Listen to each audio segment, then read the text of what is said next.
Hello dear students. Today in this video we are going to see how to implement bubble sort algorithm using C. Before looking in detail the implementation of bubble sort, I recommend you to watch the YouTube video of bubble sort on our YouTube channel CAC IT World GHRIBM Jalgaon, and then you can better understand the implementation of this algorithm. So the link of this YouTube video is already given here. By visiting that link, first study the algorithm, then one example is also given how to solve the array or how to sort the array by using that algorithm, and the same algorithm is implemented here by using C. So before looking the C program of bubble sort, I recommend you to watch that particular video, and then you can understand this implementation of bubble sort. So I hope you have watched that video. Now let us study or understand how this algorithm is implemented in C. In C program, you know that every program starts with some header file, and that is stdio.h, that is standard input output.h. This header file is included for C program. Every program of C starts with main function, so main function is there. Then in main function we have declared array of size 10 and the data type is integer. So int array 10, that means array is declared of size 10 and data type is int. Similarly, n, c, d and swap are the variables of type integer. Now we are going to sort the element in the array. So first of all we have to enter how many numbers we want to sort. So printf enter the number of elements that we want to sort, and then scanf %d, %n. Scanf is basically used to take the input from the keyboard. So when you enter the numbers, it should be entered through keyboard. That means scanf %d %n. So for example, if I enter 5 elements, n is equal to 5. Now I have entered the number of elements as 5. Now I should be able to enter 5 different numbers. Now how to enter 5 different numbers in the array? For that we have to take the for loop. So for simplicity or for understanding purpose, we are going to display one message, printf enter integers, so that the user can understand that he or she has to enter the numbers. So printf enter integers, and then I should be able to enter 5 numbers in the array. That's why for loop is there. So c is equal to 0, c is less than n, c plus plus.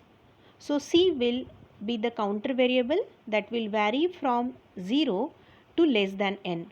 For example, if n is equal to 5, c is equal to 0 to 4, for loop will vary because c is less than 5. So c is less than 5 means c is equal to 4. So c is equal to 0 to 4, this for loop will vary and incremented by 1 in each iteration. So first of all, c is equal to 0, first element will be entered through keyboard. When c is equal to 1, second element will be entered. When c is equal to 2, third element will be entered, and so on. So this is how we can enter the number of elements that we have entered. Like for example, if I enter 5 elements, then 5 elements it should be able to enter. Now these are the input part. How we are going to give the input to the sorting algorithm. Next part is for actual bubble sort. So in bubble sort there are two for loops, because we are going to compare the number with the remaining numbers or elements in the array. So for c is equal to 0, c is less than n minus 1, c plus plus. That means this for loop vary from c is equal to 0 to n is 5, 5 minus 1 is 4. So less than 4 means 3. So first for loop will vary from c is equal to 0 to 3. Next for loop is for d is equal to 0, d is less than n minus c minus 1.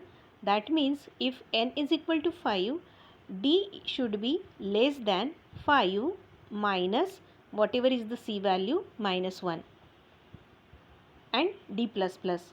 So for example, if c is equal to 0, how many times for loop of d will execute? C is equal to 0. So when c is equal to 0, this d is equal, the for loop of d will execute n minus c minus 1 times. That means if c is equal to 0, the inner for loop will execute n is 5, c is 0. So 5 minus 0 minus 1 is 4. So d will execute from 0 to 3, because d is less than 5 minus 1 is 4. So d की maximum value 3 रहेगी. So for c is equal to 0, this d loop will execute 4 times. 0, 1, 2, 3. So that is 4 times. Then when c will be incremented by 1, again this d will execute 4 times. Again c will be incremented, this d loop will execute again 4 times, and so on. So for upper layer, for upper for loop, d is executing 4 times. C is equal to 0, d for loop will execute 4 times. C is equal to 1, d for loop will execute, for example, c is equal to, when c is equal to 1, d will execute, d is equal to 0, d is less than n minus c minus 1. So c value is now 1. So 5 minus 1 minus 1. So that is 5 minus 2 is equal to 3. So when c is equal to 1, for loop will execute from d is equal to 0 to 2. So 3 times it will execute. When c is equal to 2, n minus c minus 1 means 5 minus 2 minus 1. So n minus 3, that is 5 minus 3 is equal to 2. So this d loop will execute 2 times. So this is how these for loops will execute. And in each d loop, this comparison is done. That is, if array d is greater than array d plus 1, that means if the previous element in the array is greater than the next element in the array, then swapping should be there, because we want to sort the array in ascending order. That means the next number should be greater and the previous number should be less than the next number. That's why if array of d, that is previous number, is greater than array d plus 1, that is next number, so if the previous number is less than the next number, then obviously swapping is needed. So swapping is done by these 3 statements always. Swap is the integer variable which is temporary variable. So swap is equal to array d is equal to array d plus 1, and array d plus 1 is equal to swap. So by using these 3 statements, we can swap or we can interchange the numbers. After swapping the numbers, we are now going, after swapping these numbers or after executing this for loops, we get the entire array as sorted array. But we have just sorted the array, we have not printed yet. So how to print that sorted numbers? So again, if we have given 5 numbers as input array, you will get 5 numbers at output. So here also for loop is needed. C is equal to 0, C is less than n, C++, printf. Now here we are going to displaying something. So as we are going to displaying the sorted array, we are using printf statement. %d /n, comma, array C.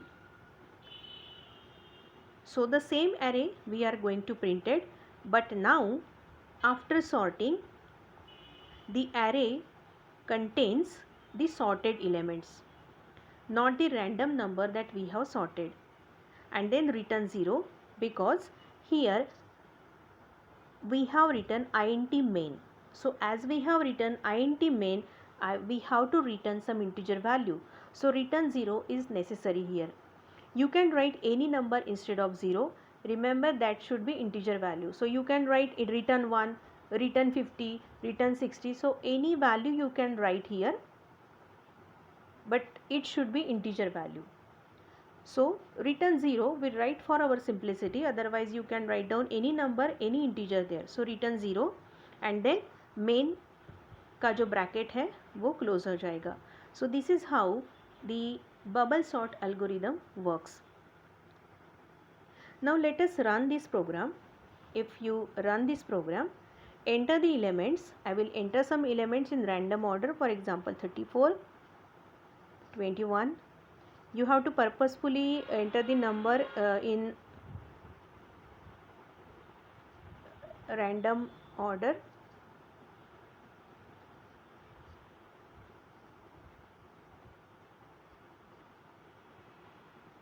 So okay, I'm sorry, 34 number I have entered. Okay, so I have to enter 34 number, sorry. Let us enter small number, for example 5. Now I want to enter the numbers, for example any 5 numbers you can add.